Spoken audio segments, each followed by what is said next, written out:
Hello, everyone. I think we're going to get started now. Some people might filter in as we go, but that's okay.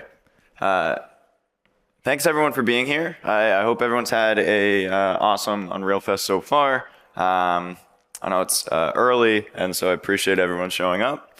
Today, we're going to be talking about developing your next game with UEFN, really going through in-game, in-editor example of how to go from square one to a finished product.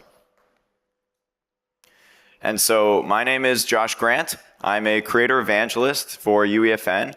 I've been at Epic for 4 years now, but before I was at Epic, I was actually still working in Fortnite as a creator myself, back before the tools were nearly as advanced as they are now, and it was more of a hobby more than anything until I did it and found success and realized, maybe I want to design games, and that's how I got my start. And then when I joined Epic, we were close to releasing the brand new way to make games in Fortnite, which was then 2.5 years ago, Unreal Editor for Fortnite, UEFN. UEFN is a way to publish content directly into Fortnite. And that's what we're going to do today. Plain and simple. I'm going to be demonstrating how you develop content and publish it into Fortnite. And so, how's that even possible? How are we going to do this in just this 3-week span that I made this talk? Well, let's go over some fundamentals. UEFN, at its core, is a combination of UE5 and Fortnite Creative. And so what that means is you get, best-in-class features from UE5, control rig, sequencer, Niagara, the material graph, and it integrates those seamlessly into an editor built on top of Fortnite.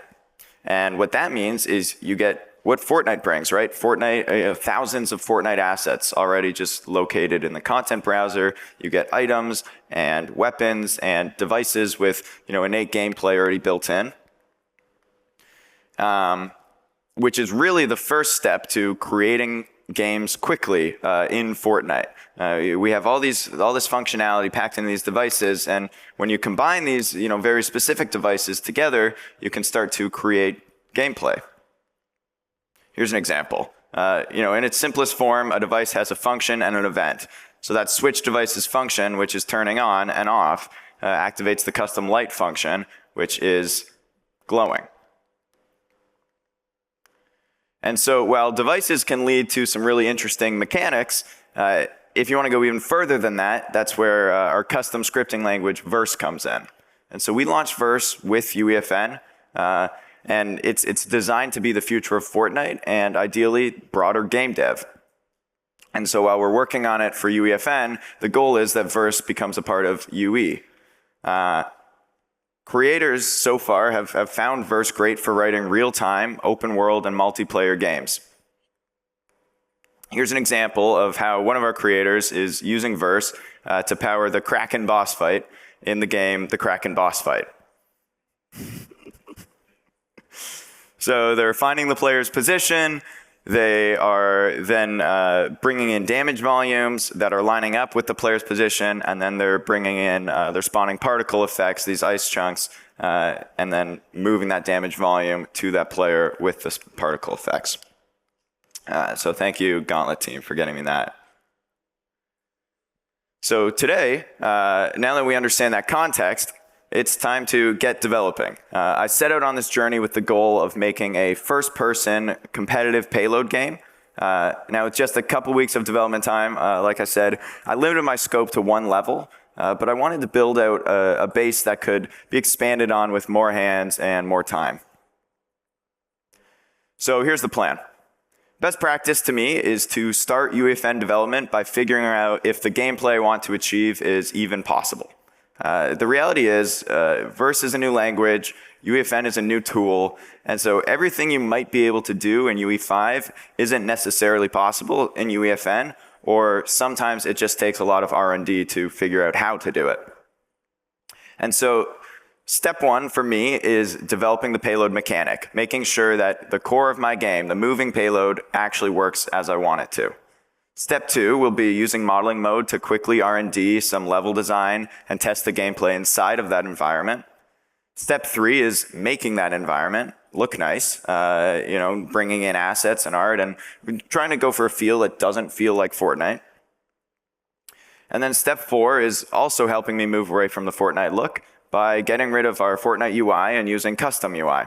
And then the final step is creating a thumbnail in editor and then working through our publishing flow.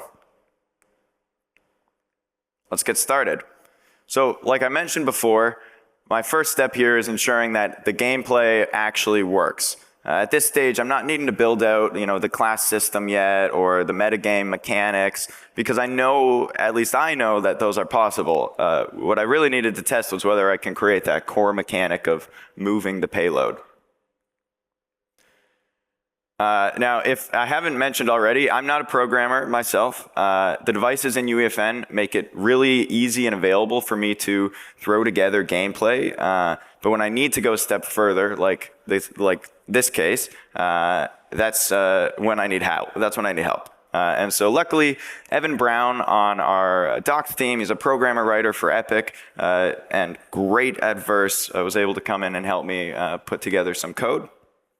The main mechanics being defining our payload and setting it up so that when Team 1 is in the zone, it moves forward. When Team 2 enters the zone, it stops. And then when Team 2 is alone in the zone, it goes backwards. And so that's what this verse here achieves.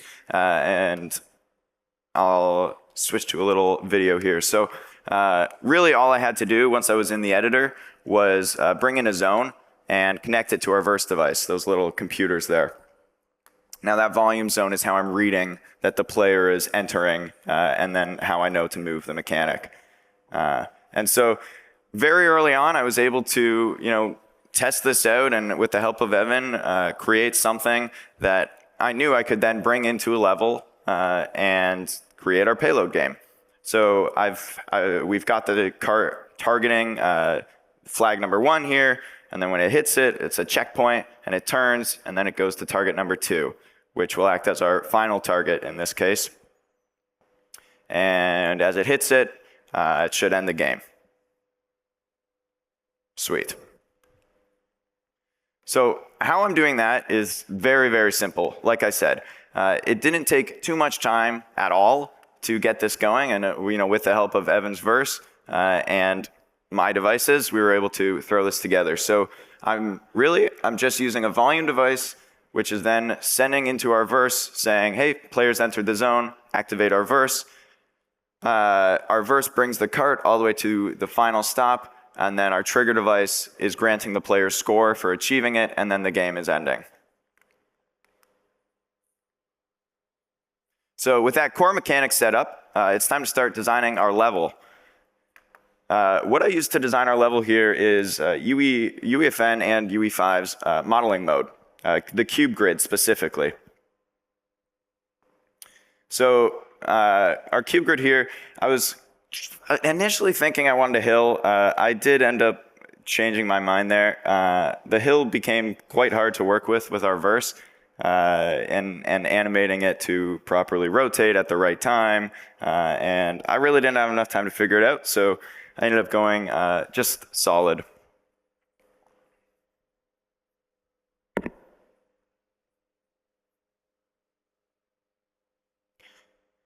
I really like using CubeGrid to work on little back alleyways like this, stuff where I'm thinking, okay, I want my players to be able to run around.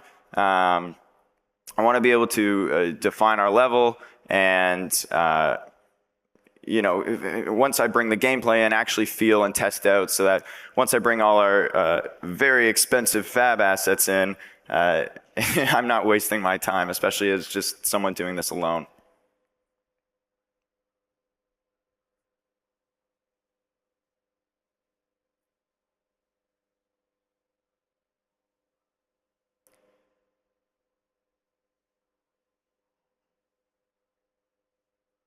So during this process, I was actually also starting to define things like this, the church here, this little town square, where eventually I'm going to bring in assets and make it a little market. I was defining things like this here, this archway, which stays until the final product of the game. So KubeGrid really made it like very, very easy for me to just throw things together and get a feel for how I'm actually going to be bringing art into the world. All right, there we go. So now that we got our level set up, it's time to create some more gameplay here. We have our verse set up, but we need something more. We need our classes, and we need to see how it's actually going to feel in our level now. So here I'm setting up our class system. I've brought in the score manager device, and you'll see in the details panel, I'm naming this stat XP. This is the base of our level system in UEFN. You can make a custom one with verse, or you can use this out of the box. And how this will work is I'm setting up one for each class. You'll see the assault rifle icon there. I'm using persistence on this device so that when players come back in, they're able to keep their level and keep their progression. And then I've made a tank class and a support class there. Now I've brought in the elimination manager. This one is going to read when each class has eliminated a player. And when they eliminate that player, I'm attaching it to this score power-up, which is going to give them XP for that elimination, and then work with the score manager to level them up.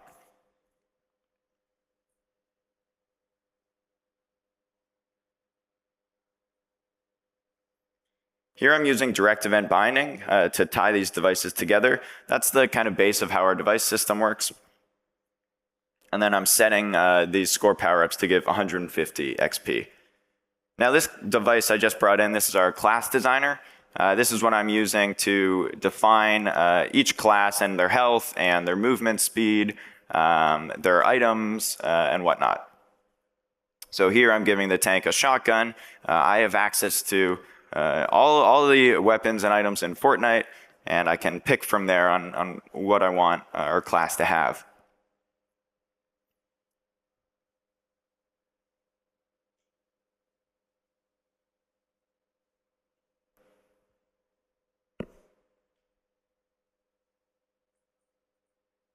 Awesome.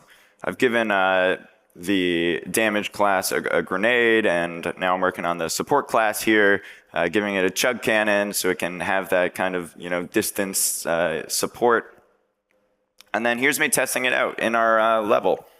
So this is our class selector HUD here, the default one, which we'll be changing later. And here's me playing as the tank class, moving our payload cart. That's working properly.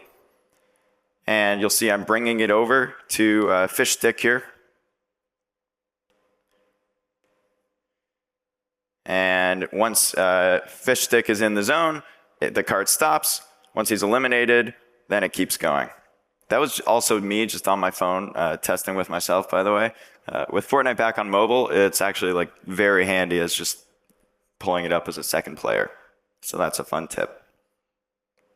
Here's me running the cart all the way to the end, just so we can confirm that our mechanics are still working. This is our first time kind of seeing it in the level, and you'll see, I ran into some errors on my verse there.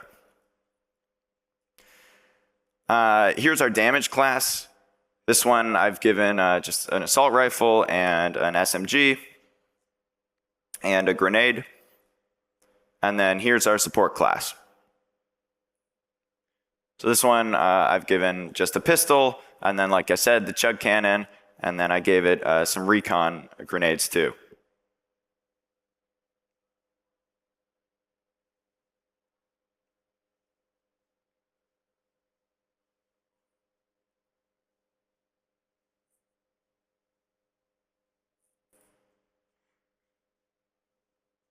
All right, so back in editor now, you'll see I brought in this VFX spawner. This is what I'm using to let the player know that they've leveled up. What this really is, I mean, it's a device, and I could have used Niagara, which is completely in UEFN. This is kind of like a wrapper for Niagara that I've brought in because it's just very easy to quickly iterate, and I wouldn't have to make any material or anything. And so I'm just setting the icon here, an arrow, and I'm messing around with our speed and our size. I want to bring the game into first-person mode, and so I'd love for these arrows to just kind of pop up, in the world, so other players can see, but also, in camera view. And so I'm changing the generation amount and the duration. It's just a lot of push and pull here.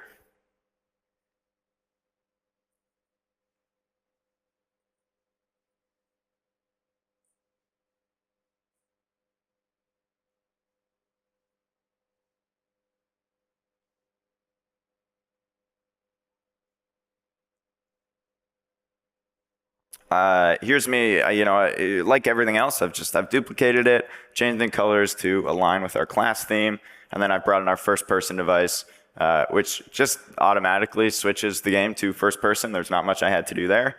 And then I've brought in this audio player device, which is going to, give a little audio cue that you've leveled up. So here we are. You'll see in the bottom right, that's the HUD right now for our level up, for our stack creator device. And it worked. So here's a complete look at our mechanics now. We've determined what each class looks like through the class designer, and then players select that class from the class selector. They get assigned their score from the score manager. And then when they eliminate, we're using the elimination manager to the score power up to give them XP, to the score manager to level them back up, and then to our VFX creator and our audio player to let them know that they've leveled up. All right, so we've got gameplay and we've got a level. Now it's time to design our environment.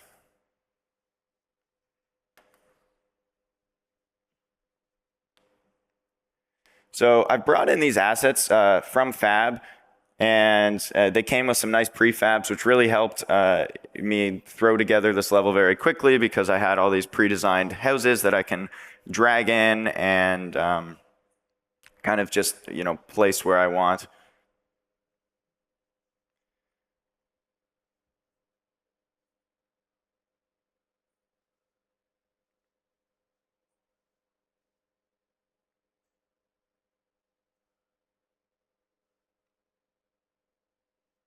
I'm in landscape mode now, getting rid of that gray Fortnite grid and bringing in custom landscape really helped get rid of the Fortnite feel very quickly, actually.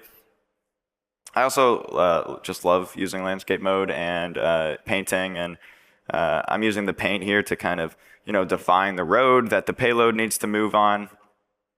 You'll see I'm brushing in that lighter tone. And then it's back to bringing in houses.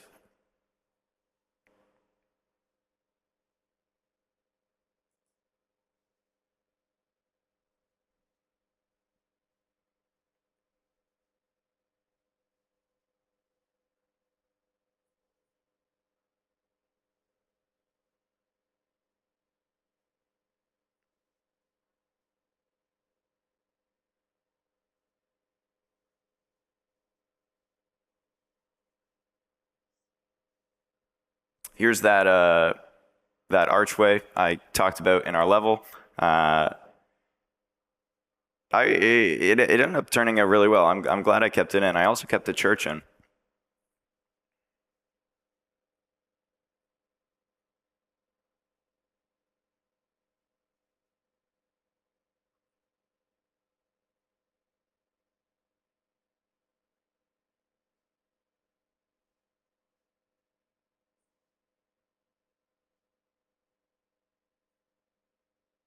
What's sad is there is a version of this video that has nice jazz music, and I opened the wrong deck this morning.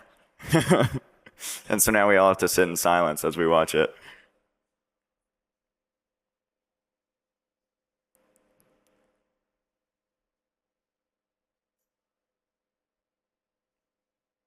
All right. So here's our cart. You might have noticed we've just kind of been using a hot dog stand. Instead, we're making this cart really like the idea kind of started becoming, you're delivering this payload cart to the market where all these other vendors are, and all the other vendors are violently trying to stop you from bringing your cart.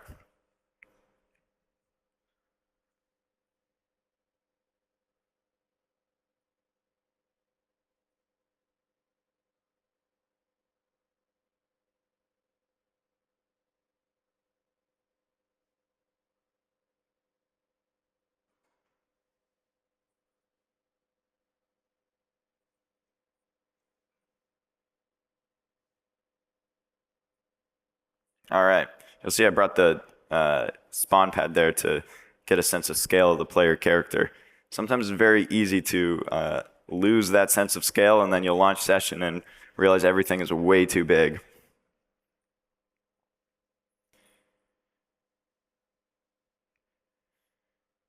Now I'm kind of at the stage with my level here where I'm bringing in lampposts and lights and focusing on just environment design now, setting up nice tables, making the world feel lived in.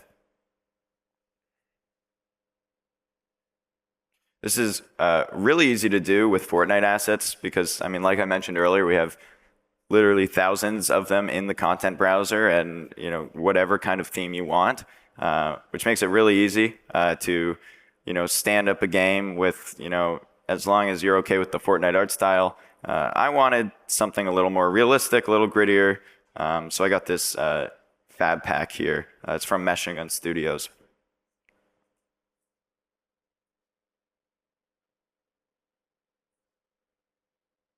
I believe it's called Day of the Dead, which is why I've started bringing in this cemetery here.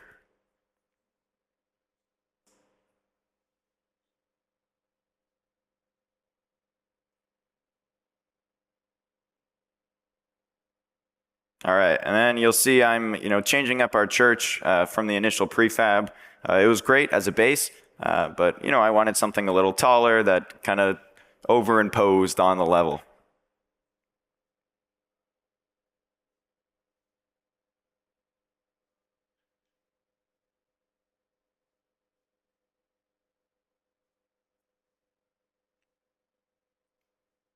And here's me finishing up my cemetery, adding in some houses in the background.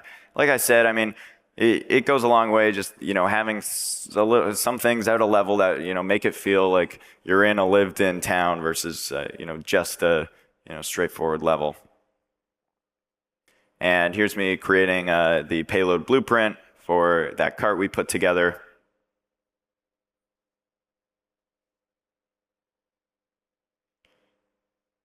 And then I'm going to throw together a material for that zone so we don't have the big, ugly blue mess. Instead, I kind of just wanted something, very low opacity, a little flashing, prompting the player, letting them know that they should be walking in there.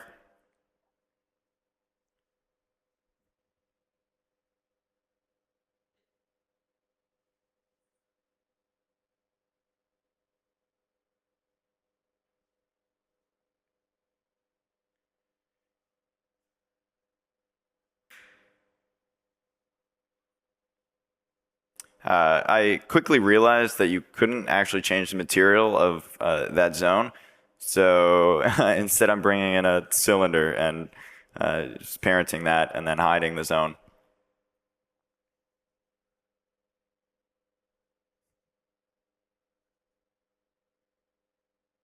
There we go.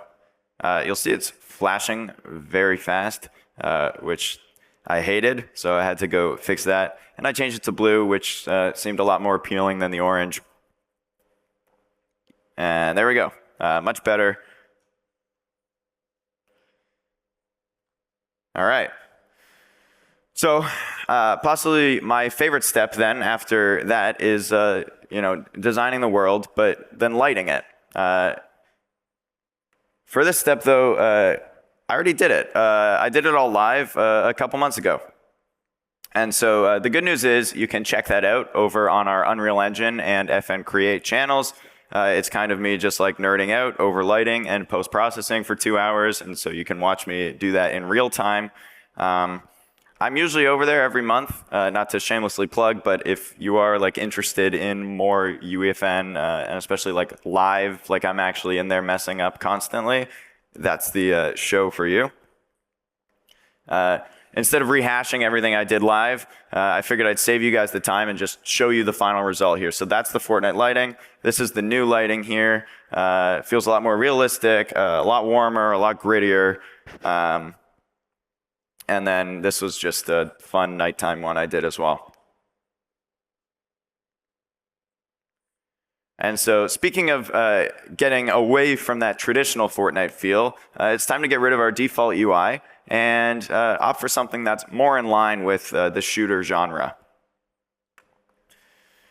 So what I'm using here is our HUD device, which kind of powers all the HUD, and then I'm using our user widget system to actually make this new UI.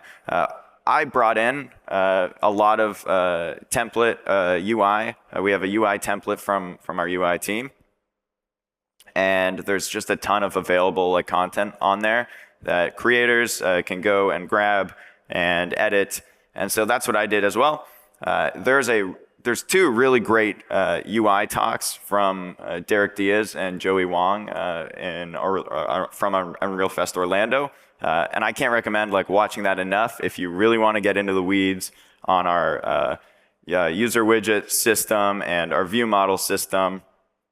So you'll see that I'm like starting to get it set up here and it's all messed up, and that level UI really didn't look good at all. It was, to me, too imposing. It took up too much space on my screen. So I cut a lot of that out and just simplified it, and you'll see it at the bottom there. And I was liking that a lot better. And so now I've grabbed this inventory preset, and I'm going to be using this as the back of the weapons here,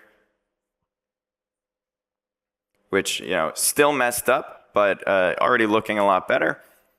And like everything else, I'm going to color code these specifically to the class. And so you'll see I'll turn this one red for our damage class. This actually surprisingly went a long way to helping like the feel of the game. I really like how the damage one turned out, which you'll see in a sec. And I did the same for the inventory here.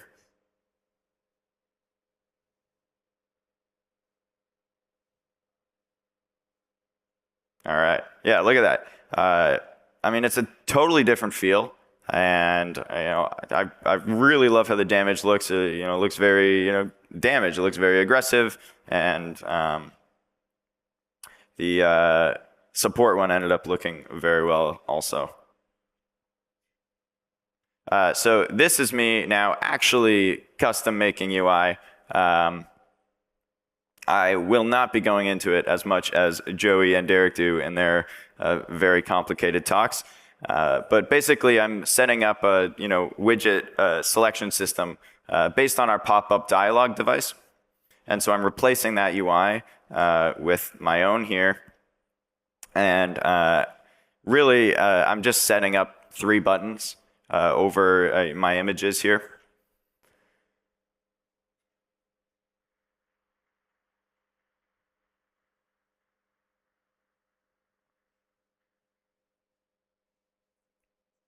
All right, and then once I actually have these buttons, in the UI, I need to make them workable. And so, I have to make them selectable first in that panel, and then I have to set up their view bindings. And so our view binding system is how UI is powered right now. And so all, several different devices have their own, available view models for you to grab and interact with. And so I'm just taking the click event from the pop-up dialog device and attaching it to these buttons that I've placed. And then, you'll see get button response 1, get button response 2 on there. So then when I'm actually in the device, I can tie those events up to whatever I want. In this case, the class selector.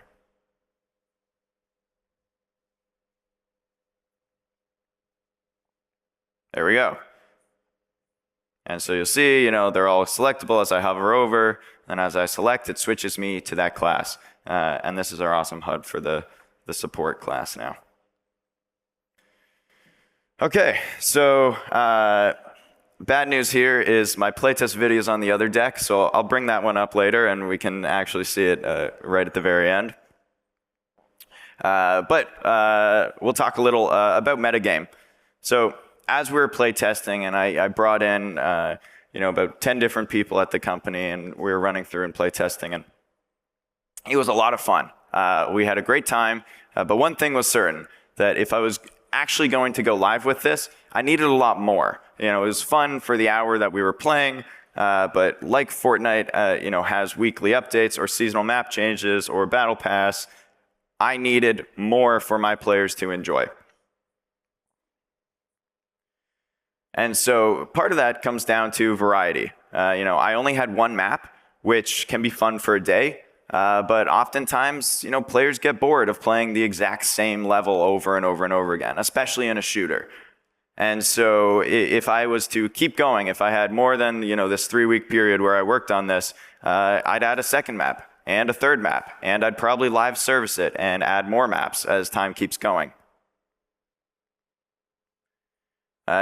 The next part involves player goals and investment. And when players spend time in your game, the reality is they want to feel rewarded. They want their time that they're spending to be reflected in their gameplay. And so I was kind of thinking for this, we already built that class level up system, but I wasn't really doing much with it. And so, I could tie into that, right? I could have their weapons upgrade as they gain, as they level up in the class. Or, maybe there's new weapons altogether as they level up their class. Maybe it's new powers. Maybe it's, visual upgrades or new classes altogether.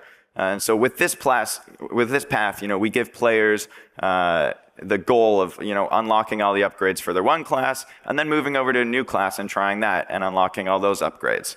That keeps them around. Direct monetization, which I don't have much information on yet, was just announced a couple days ago. It's something we're working on for Fortnite, and that's a whole other wheelhouse of how you drive player investment in your game and create a broader metagame. All right. So I think we're about ready to get to the publishing stage here. But first, we need a thumbnail. The key art acts as a player's first impression in the game, and so it's very important that we do it right. We want something that's going to draw players' attention, but not mislead the player. Because if we mislead the player into the island and they get in and they realize that's not what they expected, guess what? They're going to leave, and then your playtime is going to be horrible. And so I took the approach of doing this all in editor.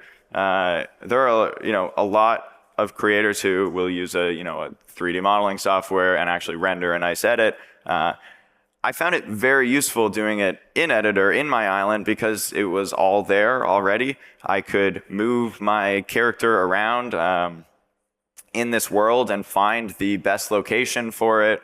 I had access to all of these Fortnite skins that I could rig up with our character device.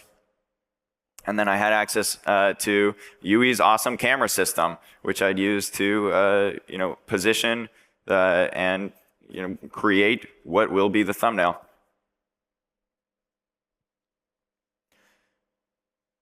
So you'll see I'm using the Jonesy skin right now. I think it looks pretty nice. I'm getting him in focus here. But one thing was certain, and the lighting I had was way too dark for a thumbnail. Even if that was the realistic lighting that I wanted for the game, I didn't think it would catch a player's attention. And so I brought in a new day sequence device and a new post-processing volume and really messed around to create something cleaner, brighter, and more appealing to the eye as you're scrolling through Discover.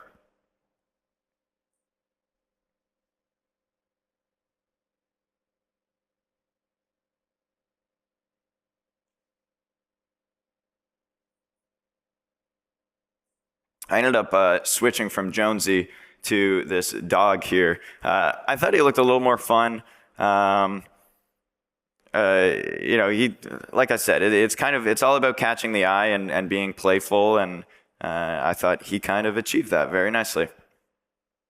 And then I brought in some lighting here so we can make the sun look a little more intense, and then duplicate that so we can get some backlighting and a nice like ring light around his arm there.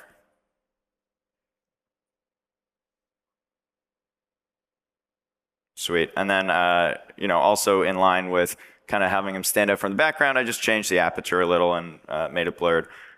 And then, I just popped it full screen and took a high resolution screenshot. I didn't render it or anything because, Unreal does that all in real time.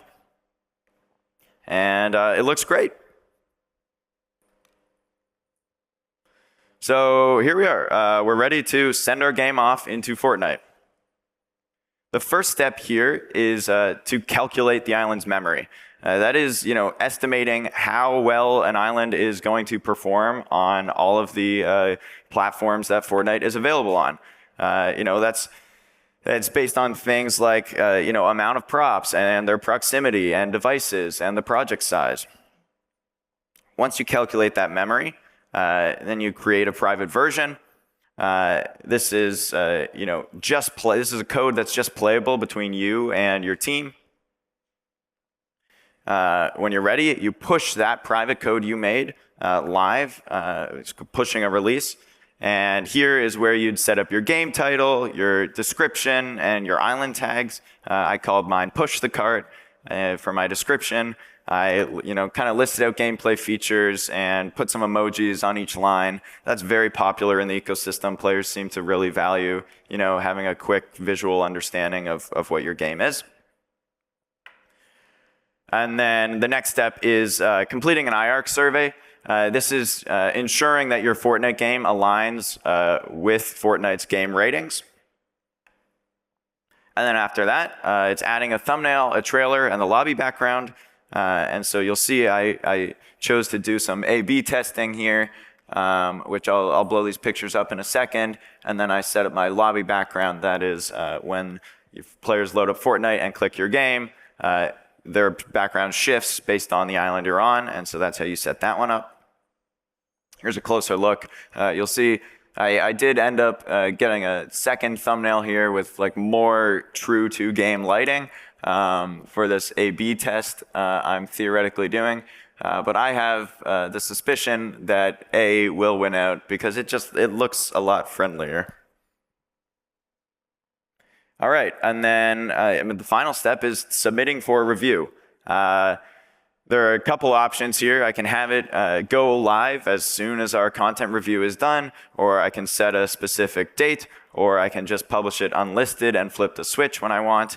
But whenever I'm ready to publish, it sends off to this content review team of ours and ensures that it's following Fortnite's rules.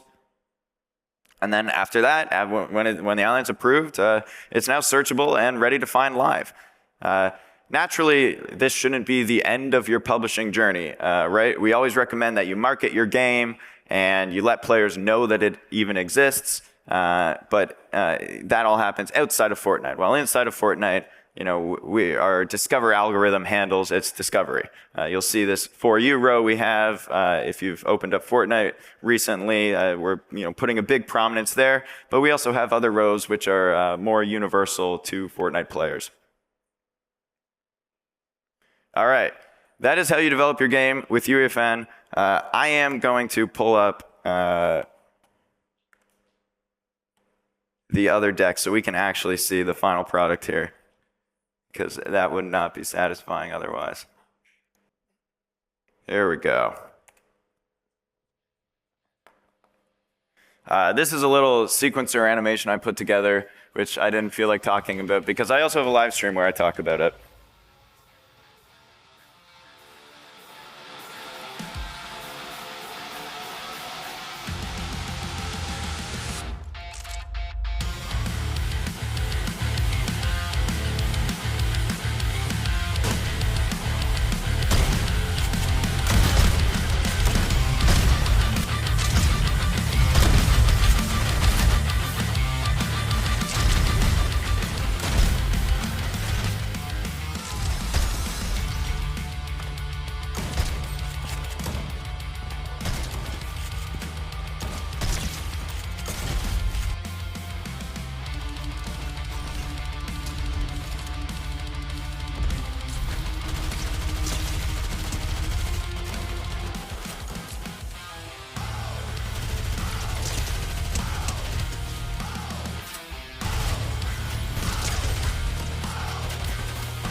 All right. So it turned out pretty well. We had a lot of fun.